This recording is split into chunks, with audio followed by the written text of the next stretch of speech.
आज हम पढ़ेंगे कक्षा 10 की हिंदी महादेवी वर्मा का जीवन परिचय। देखो, सबसे पहले क्या होता है ना कि एक आपको आता है जीवन परिचय लिखने के लिए, उसके बाद कुछ उनकी रचनाएं लिखने के लिए आता है, जो कि आपको एग्जाम में 4 नंबर दिला कर जाएगा। ठीक है, तो आप ध्यान से देखें और समझें। तो हिंदी साहित्य के आधुनिक मीरा के नाम से प्रसिद्ध कवित्री एवं लेखिका महादेवी वर्मा का जन्म 1907 ईस्वी में उत्तर प्रदेश के फर्रुखाबाद शहर में हुआ था। इनके पिता गोविंद सहाय वर्मा भागलपुर के एक कॉलेज में प्रधानाचार्य थे। अगर आप चाहते हैं कि इसको आप नोट आउट भी करना तो आप इसको नोट भी कर सकते हैं वीडियो को पॉज करके। ठीक है, वह कहाँ के एक प्रधानाचार्य थे? तो इनके पिता गोविंद सहाय वर्मा भागलपुर के कॉलेज में प्रधानाचार्य थे। माता हेमरानी साधारण कवयित्री थी एवं श्री कृष्ण के अटूट श्रद्धा रखती थी। उनकी माताजी जो कि एक कवित्री थी और वह श्री कृष्ण के अटूट श्रद्धा रखती थी, श्री कृष्ण में अटूट श्रद्धा रखती थी। इनके नाना जी को ब्रज भाषा कविता करने की रुचि थी। इनके जो नाना जी को ब्रज भाषा में कविता करने की रुचि थी। ठीक है, कौन सा भाषा में? तो ब्रज भाषा में कविता करने की रुचि थी।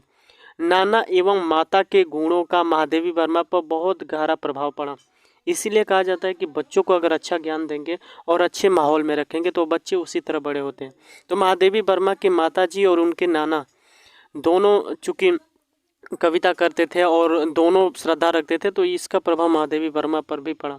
इनकी प्रारंभिक शिक्षा इंदौर में और उच्च शिक्षा प्रयाग में हुई थी।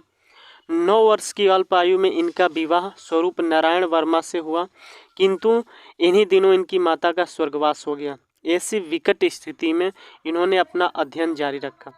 देखो, ऐसी विकट स्थिति में इन्होंने अपना क्या रखा? तो इन्होंने अपना अध्ययन जारी रखा। ठीक है, आगे बात कर लेते हैं। तो अत्यधिक परिश्रम के फलस्वरूप उन्होंने मैट्रिक से लेकर एमए तक की परीक्षाएं प्रथम श्रेणी में उत्तीर्ण की। वर्ष 1933 ईस्वी में इन्होंने प्रयाग महिला विद्यापीठ में प्रधानाचार्य पद पर सुशोभित किया।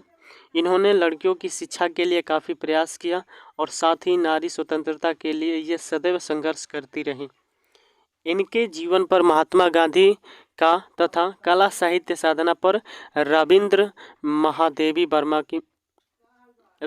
टैगोर का बहुत बड़ा प्रभाव पड़ा। यहाँ पे कुछ मिस स्पेल्ट हो गया है, तो देखो, इनके जीवन पर महात्मा गांधी तथा कला साहित्य साधना पर रविंद्रनाथ टैगोर का बहुत बड़ा प्रभाव पड़ा। अंततः महादेवी वर्मा का मृत्यु सन 1987 ईस्वी में इलाहाबाद, कहाँ पर? इलाहाबाद उत्तर प्रदेश में इनकी मृत्यु हो गई। इनकी प्रमुख रचनाएं कौन कौन सी है? देखो, ये आपका आता है 2 नंबर का जीवन परिचय लिखने के लिए 2 नंबर का आता है और 1 नंबर का आता है आपकी रचनाएं। तो इनकी प्रमुख रचनाएं कौन कौन सी है जो आपको याद करना पड़ेगा? तो आप याद कर सकते हैं। इनकी प्रमुख रचनाएं थी यही है: निहार, रश्मि, अतीत के चलचित्र, मेरा परिवार इत्यादि। अगर वीडियो आपको थोड़ा सा भी यूजफुल लगा होगा तो अपने दोस्तों में ज़रूर शेयर करें। अगर आप इस वीडियो को 4 बार 5 बार देख लेते हैं तो आपको ऑटोमेटिक याद हो जाएगा। ठीक है, thank you so much for watching this video.